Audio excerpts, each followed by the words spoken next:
નમસ્તે વિદ્યાર્થી મિત્રો, BSM 5 CC 506 અર્વાચીન ગુજરાતી સાહિત્યનો ઇતિહાસ એમાં એકમ એકમાં આપણે જે બે પ્રશ્નો જોઈ ગયા હવે ત્રીજો પ્રશ્ન છે કે એના સર્જકો. તો એમાં આપણે જે સુધારક યુગના સર્જકમાં આપણે દલપતરામ વિશે આપણે અભ્યાસ કરીશું.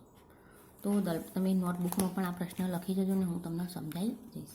તો દલપતરામ આપણે એમનો જે સમયગાળો રહ્યો એ ઈસવીસન 1820થી ઈસવીસન 1898 છે. દલપતરામનો જે સમયગાળો રહ્યો એ ઈસવીસન 1820થી તે ઈસવીસન 1898નો સમયગાળો છે. આપણે જોઈએ તો સુધારાના વિષયમાં કવિતા કરવાનું પહેલું માન દલપતરામભાઈને છે. એઓ અસલી ઢબની કવિતા કરનારાઓમાં છેલ્લા અને નવી ઢબની કવિતા કરનારાઓમાં પહેલાં છે. આ નર્મદે આપેલું છે. આપણે અર્વાચીન ગુજરાતી સાહિત્યમાં સૌ પ્રથમ સર્જક બનવાનું જે સન્માન દલપતરામને મળે છે. રૂડી ગુજરાતી વાળી રાણીના વકીલ અને કવિવર તરીકેનું જે બિરુદ મેળવનાર દલપતરામે સુધારાના વિષય ઉપર કવિતા કરવાનું સૌથી પહેલું કાર્ય કર્યું. હવે આપણે એમના જીવન ઘડતર વિશેની વાત કરી. તો એમના જીવન અને ઘડનારા પરિબળો તો આપણે જોઈએ તો અર્વાચીન યુગના અગ્રણી સાહિત્યકારોમાં કવિ દલપતરામ ઐતિહાસિક દ્રષ્ટિએ પહેલાં આવે છે. દયારામની ગરબીઓના જે સૂર વિરામ પામ્યા અને દલપતરામની અર્વાચીન જે ઢબની કવિતા જે રે બાપાની પીપર કવિતા રચાઈ અને એ એક મહત્વની સાંસ્કૃતિક ઘટના છે. દયારામભાઈનું વૈકુંઠ ગમન 1852માં થયું હતું. 1852માં એમનું વૈકુંઠ ગમન થયું હતું. દલપતરામભાઈનું બાપાની પીંપર કાવ્ય એ 1845માં રચાયું. તેમણે હિમરનખાનની જે ચઢાઈ નામકનું પહેલું પદ્ય સંભાષણ 1851માં એમને આપેલું. અને એ રીતે જોતાં ગુજરાતી સાહિત્યમાં યુગ પલટાતા જોઈ શકાશે કે વિષય, ભાવ, ભાષા, અભિવ્યક્તિ એમ બધી જ રીતે એ અર્થમાં દલપતરામ અર્વાચીન યુગના એક સન્માનીય કવિ જ નહીં બલકે સંસ્કાર સેવક પણ છે. તેમણે એ જમાનાનું અંધારું ફેડવાનો જે પ્રબળ પુરુષાર્થ એમણે કર્યો હતો. દલપતરામનો જન્મ ઈસવીસન 1820માં વઢવાણમાં ડાહ્યાભાઈ ત્રવાટી નામના એક સંસ્કારી શ્રીમાણી બ્રાહ્મણ પિતાને ત્યાં થયો હતો. તેમના માતાનું નામ અમૃતબા હતું. તેમના પિતા વેદપાઠી કર્મકાંડી બ્રાહ્મણ હતા અને સમાજમાં ડાહ્યા વૈદ્યા તરીકે તેમની પ્રતિષ્ઠા હતી. 8 વર્ષની વયે દલપતરામે પિતાએ યજ્ઞોપવિત સંસ્કાર આપ્યા અને જાતે જ વેદાધ્યયન કરાવવા લાગ્યા. વેદ મંત્રોના અધ્યયનમાં અતિ ચોકસાઈ અને શિસ્તનો આગ્રહ તેમના સ્વભાવની ઉગ્રતા અને કડકાઈ ખૂબ હતા. બાળક દલપતરામ માટે પિતાનો આ સ્વભાવ પ્રતિકૂળ રહ્યો. તેથી થોડોક વખત તેઓ મોસાળમાં રહ્યા. ત્યાં થોડુંક જ્યોતિષ તેમજ સંસ્કૃતનું શિક્ષણ તેઓ પામ્યા અને ગામઠી શાળાઓમાં થોડાક અભ્યાસ તેમણે કર્યો. પરંતુ વિશેષ તો 8 વર્ષની વયે જ મોસાળ કઠડામાં તેમને શ્રી સહજાનંદ સ્વામીના દર્શન કરવાનો લાહો મળ્યો અને તે મહત્વનું છે. 14 વર્ષની ઉંમરે તેમણે ભૂમાનંદ સ્વામીની પાસેથી સ્વામિનારાયણ ધર્મની દીક્ષા લીધી હતી અને એ જ પંથના સ્વામી દેવાનંદ પાસેથી તેમણે કાવ્યશાસ્ત્ર, છંદશાસ્ત્ર, અલંકારશાસ્ત્ર, નો અભ્યાસ કર્યો અને વજ્ર ભાષા અને સંસ્કૃત ભાષાના ઉત્તમ ગ્રંથોનું પણ અધ્યયન પણ તેમણે અહીં કર્યું જોવા મળે છે. તો આપણે જીવન ઘડતર વિશે, પરિબળો વિશે થોડું લખી દઈએ એમના. તો લખો કે દલપતરામનો જન્મ 21મી જાન્યુઆરી 1820ના રોજ સુરેન્દ્ર જિલ્લાના વઢવાણ ગામમાં થયો હતો. પિતાનું નામ ડાહ્યાભાઈ ત્રવાડી, ડાહ્યા વિદ્યા અને માતાનું નામ અમૃતબા હતું. 8 વર્ષની ઉંમરે એઓ જનોઈ સંસ્કાર આપી પિતાએ વેદોનો અભ્યાસ કરવાનું માંડ્યા. પુત્ર વેદ અભ્યાસમાં સહેજ પણ ભૂલ કરે તો ઢોર માર મારતા. આથી સંતાનોને પતિના ક્રોધથી બચાવવા હંમેશ માટે પોતાના પિયર ગઢડા મુકામે ચાલ્યા ગયા અને 8 વર્ષની ઉંમરે ગઢડામાં સ્વામિનારાયણ સંપ્રદાયના સ્થાપક સહજાનંદ સ્વામીના દર્શન કરવાનો જે લાભ મળ્યો અને 14 વર્ષની ઉંમરે સ્વામી મુમાનંદ પાસે સ્વામિનારાયણ ગ્રંથની દીક્ષા ગ્રહણ કરી. આથી એમના પિતાને ખૂબ જ આઘાત લાગ્યો. સ્વામીજી પાસેથી દલપતરામે પરંપરાગત કાવ્યશાસ્ત્રનું, છંદશાસ્ત્ર અને વજ્ર ભાષાનો વધુ અભ્યાસ કરવા અમદાવાદના સ્વામિનારાયણ સંપ્રદાયમાં આવીને રહ્યા હતા.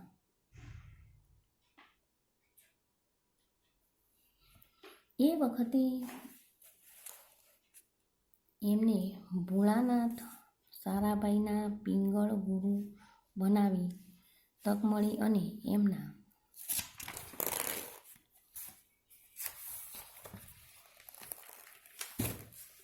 નિમિત્તે જ એલેક્ઝાન્ડર કિનોલ-ફાર્બસ સાહિત્ય સાથે ફાર્બસ સાહેબ સાથે મિત્રતા થઈ. શરૂઆતમાં વજ્ર ભાષામાં લખતા દલપતરામ ફાર્બસ સાહેબની પ્રેરણાથી ગુજરાતી ભાષામાં લખતા હતા અને ઈસવીસન 1848માં દલપતરામની મદદથી જ ફાર્બસ સાહેબે ગુજરાત વર્નફિલર સોસાયટીની સ્થાપના અને બુદ્ધિપ્રકાશ નામના સામાયિકનું સંપાદન કર્યું. દલપતરામ 2 વાર પરણેલા પણ લગ્ન જીવન સુખી ન હતા. ત્રીજી પત્ની કવિ નાનાલાલ નામનો દીકરો જન્મ્યો અને સાહિત્ય સમાજ સેવાના બદલામાં અનેક રાજાઓ તરફથી સન્માનિત કરવામાં આવ્યા હતા. 1898માં 78 વર્ષની વયે તેમનું અવસાન થયેલું છે. તો દલપતરામની જે જોયું આપણે દલપતરામની ઘટનારા પરિબળોમાં. હવે એના પછી આપણે દલપતરામની કવિતા. તો આપણે થોડું સમાજ સુધારક વિશે દલપતરામની કવિતા રચવાનો શોખ નાનપણથી જ હતો. તેઓ હલુડા નામની જે ઓળખાતા ઉખાણા કાવ્ય પ્રકારની સિદ્ધ કવિતા રૂપે રચતા હતા. જેમ કે સાગ ઉપર કાગ બેઠો, રથે બેઠા રાણી, બંદા બેઠા માચીએ ને દુનિયા ડોળે પાણી. આ રીતે એક બીજું ઉદાહરણ પણ લઈએ કે તોપમાં તો ગોળો જ જોઈએ, બંદૂકમાં હોય ગોળી, ભોજો ભગત તો એમ ભણે જે ફાગણ મહિને હોળી.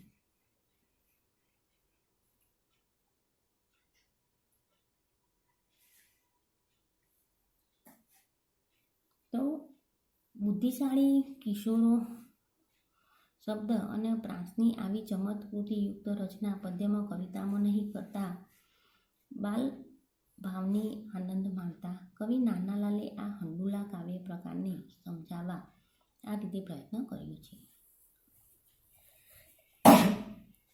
હંડુલો એટલે કે હડુડું કરતો છોડેલો કાવ્ય ગોળો. હડુલો એને કહેવાય કે જે હડુડું કરતો જે છોડેલો કાવ્ય ગોળો. એને ન હોય મોં કે ન હોય માથું. અંત્યનું પ્રાસ મળે, પારદું બુદ્ધિ સચોટ સચવાય, કલ્પનાને ધમધમતી કરતી જગાડે તે હંડુલો.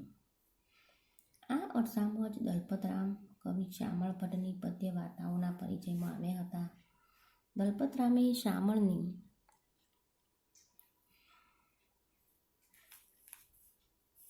સ્ત્રી ચાતુરીની વાર્તાઓની પ્રભાવિત થઈને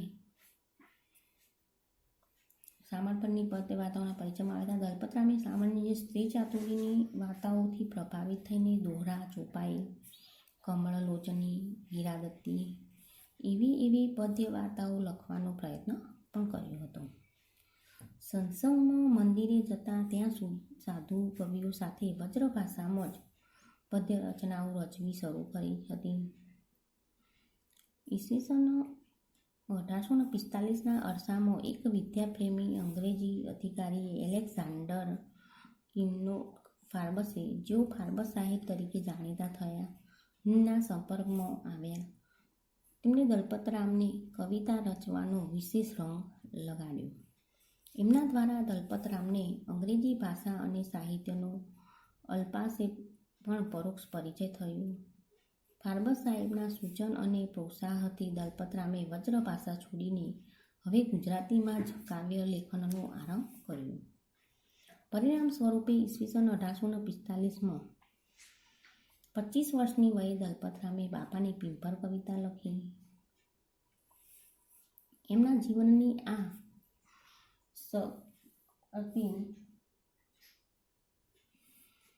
ઘટના બની રહી, કારણ કે આ કવિતાથી જ એમને ગુજરાતી કવિતા પણ મધ્યકાલીન કવિતાની અરસામાંથી છૂટી અને અર્વાચીન ગુજરાતી કવિતાને પણ નવી દિશા મળી. ઈસવીસન 1847માં ગુજરાત વર્નક્યુલર સોસાયટીની સ્થાપના થઈ અને તેના મંત્રી પદે પણ રહીને બુદ્ધિપ્રકાશ સામાયિકનું તંત્રપદી ગ્રહણ કરીને ગુજરાતી સાહિત્યની મહામૂલી સેવા બજાવી. તેમની સેવાની કદરરૂપે અંગ્રેજી સરકારે તેમને CIE નો ખિતાબ આપીને તેમનું સન્માન કર્યું હતું અને ઈસવીસન 1898માં સ્વામી સહજાનંદના ચરિત્રને નિરૂપતી દીર્ઘ કાવ્ય રચના હરેલીલામૃત આપીને દલપતરામે આ જગતમાંથી 78 વર્ષની વયે ચિરમ વિદાય લીધી હતી.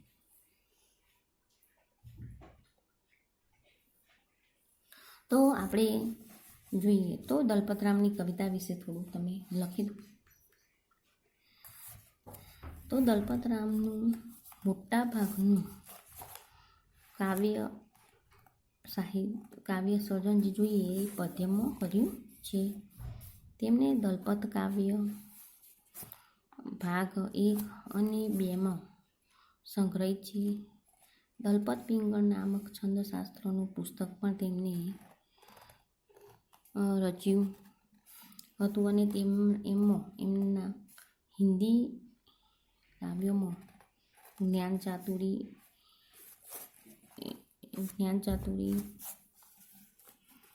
સામાન્યજ્ઞાન અને પુરુષોત્તમ ચરિત્ર મુખ્ય 1845માં રચેલું. બાપાની પિંપર કાવ્ય સૌ પ્રથમ ગુજરાતી પ્રકૃતિ કાવ્ય છે. મહિના પ્રકારની જે રચનાઓ પણ કરી અને માંગલિક ગીતાવલીમાં કવિએ સગપણથી જ લગ્ન સુધીની બધી જ ક્રિયા કલ્પના સૌંદર્ય અને કળાના ઉલ્લાસથી નીપી છે.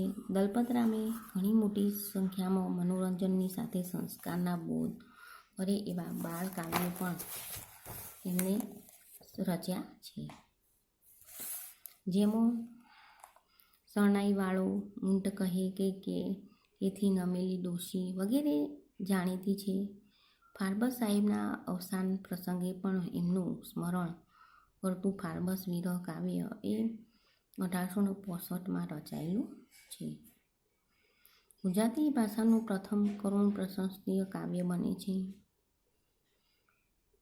વેણ ચરિત્ર નામની દીર્ઘ કાવ્યમાં કવિએ વિધવાઓથી સમસ્યાઓને રજૂ કરીને વિધવા વિવાહની હિમાયતી કરી છે. હન્નુ ખાનની ચડાઈ દીર્ઘ કાવ્યમાં પણ દેશપ્રેમ રૂપક કવિતા રૂપે વ્યક્ત થયો છે. એમાં દેશ બાંધવોને યંત્ર ઉદ્યોગ આપવાનો એમ નવી વિદ્યાકળા શીખવાનો આગ્રહ પણ કર્યો છે. આ ઉપરાંત સંપલક્ષ્મી સંવાદ, વિજય વિનોદ વેઠે કામ ન કરવા વિશે પણ ગુજરી વાણી વિલાપ અને હરિલીલામૃત જેવી પણ ઉલ્લેખનીય કાવ્ય રચનાઓ છે. તો આ રીતે દલપતરામે ખૂબ જ એવું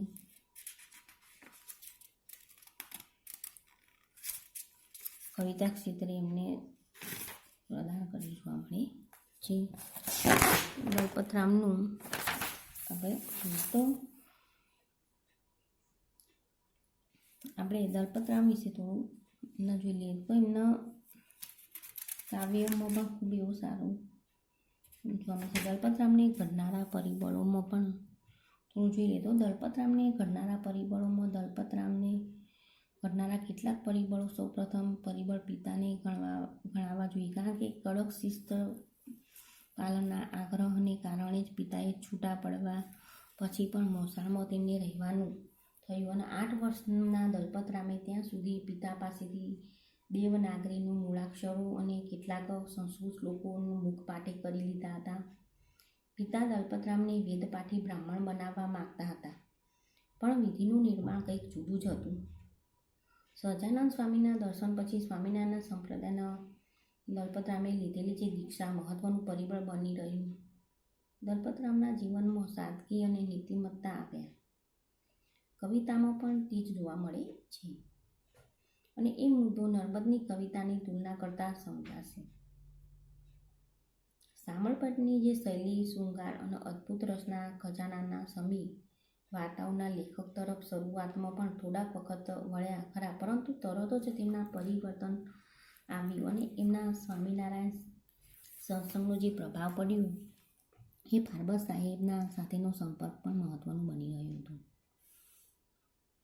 દેવાનંદ સ્વામીના સત્સંગથી શામળભટ્ટના અનુસરણમાં પણ રચવા માંડેલી કવિતા હવે છૂટી ગઈ.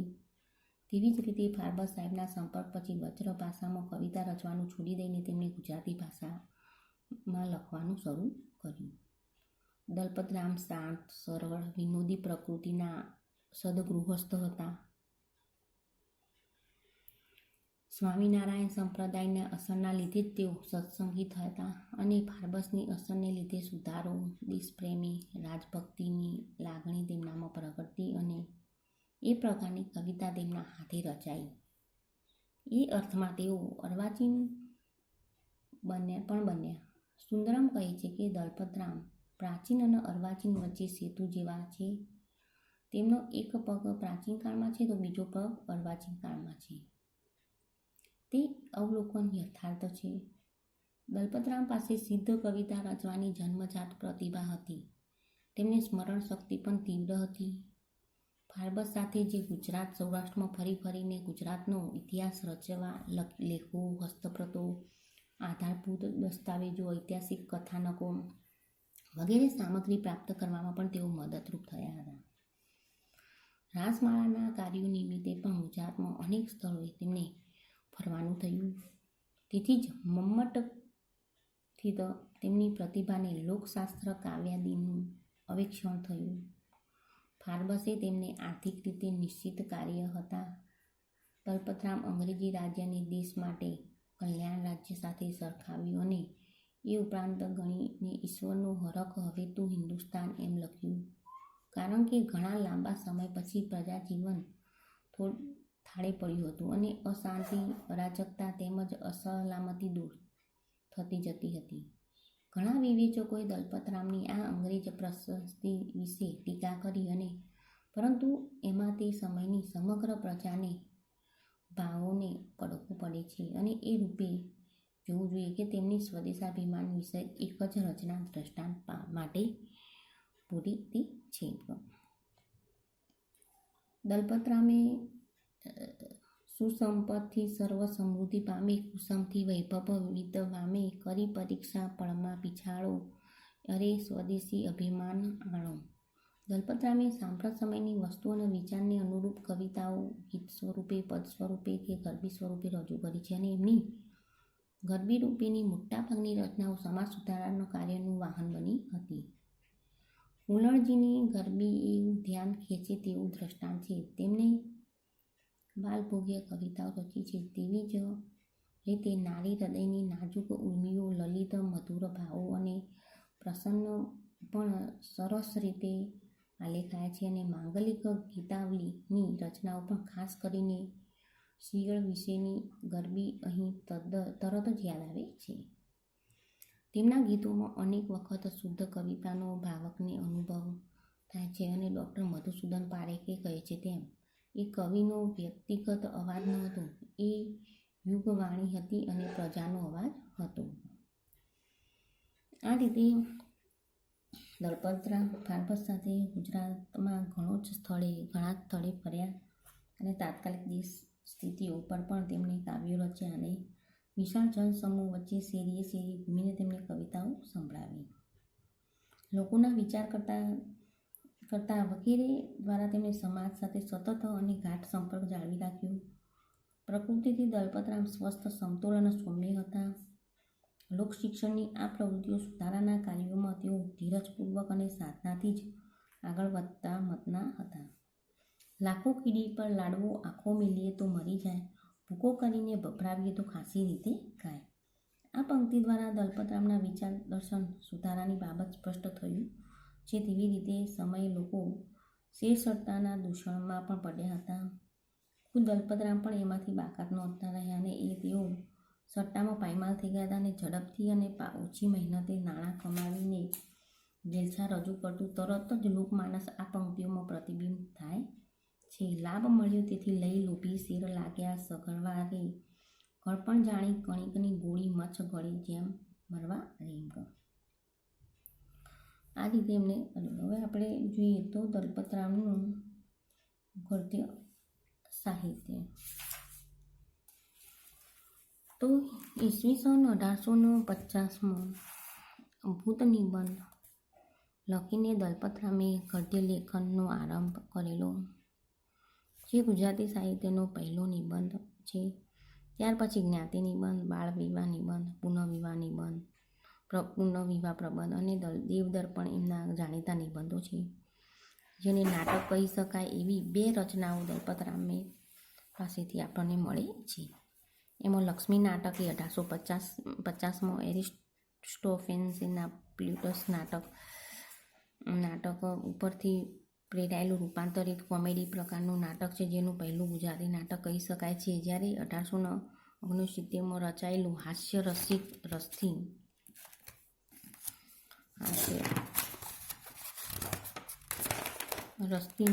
સભર નાટક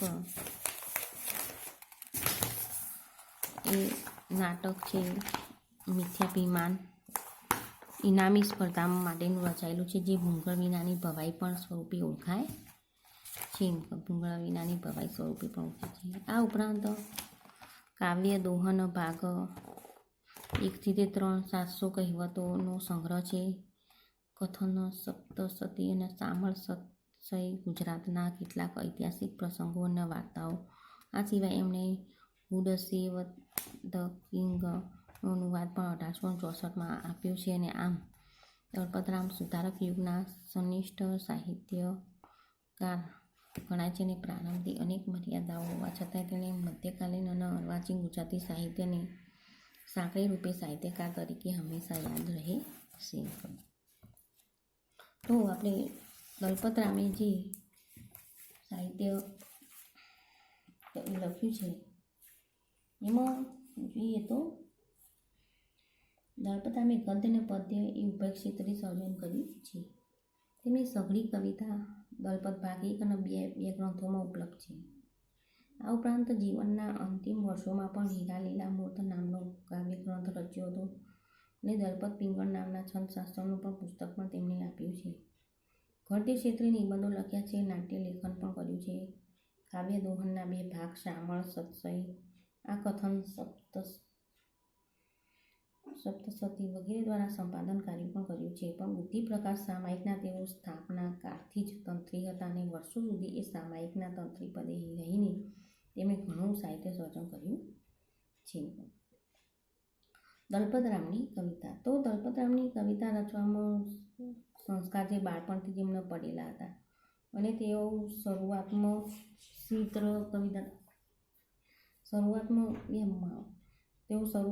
ચિત્ર કવિતાઓ રચાઈને કોઈપણ વિષય તેમને કાવ્ય રચનાનો વિષય બન્યો. શામળ ભટ્ટની જે કવિતાનું અનુકરણ કરીને પદ્ય વાર્તાઓ પણ એમણે રચી. આમ ગુજરાતીમાં કાવ્ય રચવા માટેને આવગીરા ગુજરાતી અતિ સોંપી હું શણગારું સજાઉમાં તેમનો ગુજરાતી ભાષા પ્રત્યેનો જે પ્રેમ ઉત્સાહ અચળતો રહેતો નથી. એમને દલપતરામે ગદ્ય સર્જનમાં આપણે જોઈએ તો નિબંધો લખ્યા છે. 1885માં એમનો ભૂત નિબંધ લખેલો છે. એમને બુદ્ધિપ્રકાશના તેના તંત્રી તરીકે ગદ્ય લેખનનું તે પ્રાપ્ત થયું હતું. પછી 1851માં તેમણે જ્ઞાતિ નિબંધ લખ્યો છે. 1854માં એમને બાળ વિવાહ નિબંધ લખ્યા છે અને દલપતરામે આ નિબંધોનો સુધારા યુગલક્ષી કાર્યમાં પણ એક ડગલું આગળ ભર્યું હતું. ઘણું કરીને હિન્દુ લોકોમાં નાનપણમાં પણ ભણાવવાનું ચાલ બહુ છે, એટલે માટે હિન્દુ શાસ્ત્રના દાખલા લઈએ તો આ નિબંધ બનાવીશ એમ તેમણે પ્રતિજ્ઞા લીધી હતી. અને આ ઉપરાંત પુનઃવિવાહ પ્રબંધ તેમજ દેવજ્ઞ દર્પણ નામે વાર્તા સભર નિબંધો પણ દલપતરામે લખ્યા છે. નાટકોમાં દલપતરામે 1850માં લક્ષ્મી નાટક લખ્યું છે. 1870માં મિથ્યાભિમાન એમ 2 નાટકો એમને લખ્યા છે. લક્ષ્મી નાટક એ પ્રખ્યાત ગ્રીક નાટક એરિસ્ટોફેન્સ નામની કૃતિને આધારે રચાયું હતું અને મિત્ર ફાર્બસની કવિ દલપતરામની એમનું કથાનક સાંભળવા મળેલું છે. એમના નમૂના આધારે તેઓ સંવાદ કરવાનો પ્રેરાયા અને રૂપાંતર હોવા છતાં એ આપણું પહેલું ગુજરાતી નાટક ગણાય. તો પ્રોફેસર જસવંત શેખડીવાળાએ પણ કહે છે કે એમને ફાર્બસ સાહેબની મદદ કરેલી અને એ ખરું, પણ કથા વસ્તુના રૂપાંતરમાં પણ પાત્રોના નામકરણમાં ભેદક સંવાદોની રચનામાં અને પ્રવેશોની સંકલનમાં કવિ જે સૂક્ષ્મ કલા સૂઝ બતાવી છે એનું મૂલ્ય ઓછું નથી. 1869માં એમને મિથ્યાભિમાન નામનું નાટક ઇનામની સ્પર્ધા માટે રચ્યું હતું અને કચ્છ માંડવીના એક સદગૃહસ્થ ઠક્કર ગોવિંદજી ધરમસિંહે મિથ્યાભિમાન વિશે હાસ્યરસમાંથી નાટક રૂપે નિબંધની રચના અંગે નાટ્યલેખનની સ્પર્ધા યોજેલી અને એમાં ભાગ લેવા માટે લેખકનું અને કવિનું સ્પર્ધામાં પ્રથમ સ્થાન મળતા ₹150નું રોકડ ઇનામ પણ મળેલું. 8 અંક અને 15 પ્રવેશમાં વિસ્તરેલું આ નાટક ગુજરાતી નાટકનો પૂર્વજ તરીકે યોગ્ય સ્થાન પ્રાપ્ત કરે છે. અને જીવરામ ભટ્ટ મૂર્ખ છતાં મિથ્યાભિમાની છે, તેઓ રતાંધળા છે. પાંડીનું પૂંછડું પકડીને સાસરીએ આવવા નીકળેલા ભટ્ટે એક વાર તો ખાડામાં પણ પડી જાય છે.